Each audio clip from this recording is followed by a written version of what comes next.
Kita tengok burung. Cantiknya. Tahan, tahan. Angkat, angkat. Dia tak sakit. Aisyah takut. Tengok burung dia makan. Wow, comelnya. Wow.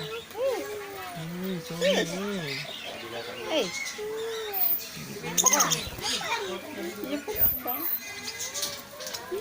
Tak takut. Dia buat ni bukan.